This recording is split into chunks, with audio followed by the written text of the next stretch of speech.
NgokukaJohane 12. Ngakho kuseyizinsuku eziyisithupha ngaphambi kwePhasika, uJesu wafika eBethaniya, lapho wayekhona uLazaro uJesu amvusa kwabafileyo. Base bemenzela ukudla khona, uMatha wayephaka, kepha uLazaro wayengomunye wababehlezi ekudleni naye. UMariya wayesethatha ilitra lamafutha enadi lodwa elinenani elikhulu, wagcoba izinyawo zikaJesu, wesula izinyawo zakhe ngezinwele zakhe, indlu yagcwala iphunga lamafutha. Kepha uJuda Iskariyote, omunye wabafundi bakhe obeza kumkhaphela, wathi, yini ukuba lawa mafutha engathengiswanga ngawodenariyu abangama300 kwaphiwa abampofu na? Washo lokho kungengokuba ekhathalele abampofu, kepha ngokuba eyisela, ephethe isikhwama, eba okufakwa kuso.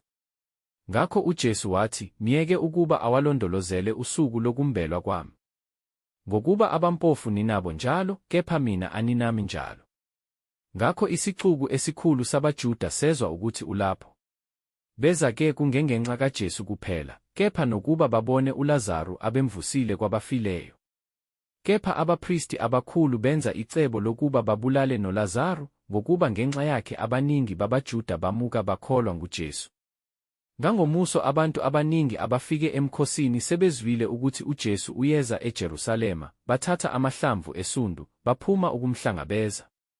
Bamemeza bathi, Hosiyana! Ubusisiwe ozayo egameni leNkosi, yebo, iNkosi ka-Israyeli.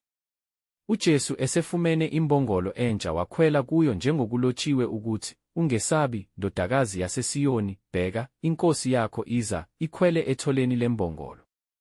Lokho abafundi bakhe abakuqondanga ekuqaleni, kodwa esekhazimulisiwe uJesu, base bekhumbula ukuthi kulotshiwe lokho ngaye nokuthi babekwenzile lokho kuye. Ngakho safakaza isixuku esasinaye, lapho ebiza uLazaro aphume ethuneni, emvusa kwabafileyo. Ngenxa yalokho isixuku saya samhlangabeza, ngokuba sasesizwile ukuthi wayesenzile leso sibonakaliso.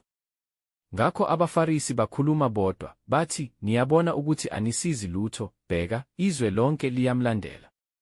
Kwakukhona amaGreki athile phakathi kwababenyuka ukuba bakhuleke emkhosini. Lawo-ke aya kuFiliphu waseBethsaida laseGalile, acela kuye, athi, Nkosi, sithanda ukubona uJesu.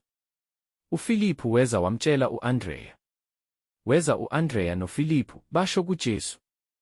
UJesu waphendula, wathi kubo, sesifikile isikhathi sokuba ikhazimuliswe iNdodana yoMuntu. Ngiqinisile ngithi kini, uma inhlamvu kakolweni iwela emhlabathini ingafi, ihlala yodwa, kepha uma ifa, ithela izithelo eziningi. Lowo othanda ukuphila kwakhe ulahlekelwa yikho, nozonda ukuphila kwakhe kulelizwe, uyakukulondela ukuphila okuphakade. Uma umuntu engikhonza, akangilandele, nalapha ngikhona mina, soba khona nesikhonzi sami. Uma umuntu engikhonza, uBaba uyakumazisa lowo. Kalokhu umphefumulo wami ulusizi, ngizakuthini na? Baba, ngisindise kulo mzuzu? Kodwa ngenxa yalokhu ngize kulo mzuzu. Baba, khazimulisa igama lakho. Kwase kufika izwi livela ezulwini, lithi, Ngilikhazimulise, ngobuye ngilikhazimulise. Ngakho abantu ababemi bezwa bathi, beliduma, abanye bathi, ingelosi ikhulume kuye. UJesu waphendula wathi, lelizwi alizanga ngenxa yami kepha ngenxa yenu. Kalokhu kungukwahlulelwa kwalelizwe, kalokhu umbusi walelizwe uza kuxoshwa. Mina, nxa ngiphakanyiswa emhlabeni, ngiyakubadonsela kimi bonke. Lokho-ke wakusho efanekisa ukufa okumfanele afe ngakho. Ngakho isixuku samphendula sathi, sizwile emthethweni ukuthi uKristu uyakuma phakade, usho kanjani wena ukuthi iNdodana yoMuntu imelwe ukuphakanyiswa na? Ingubani le Ndodana yoMuntu na? Wayesethi kubo uJesu, kuseyisikhashana ukukhanya kukhona kini. Hambani nise nokukhanya, ukuze ubumnyama bunganehleli. Ohamba ebumnyameni akazi ukuthi uya ngaphi. Nise nokukhanya kholwani ngokukhanya, ukuze nibe ngabantwana bokukhanya. Washo lokho uJesu wamuka, wasithela kubo.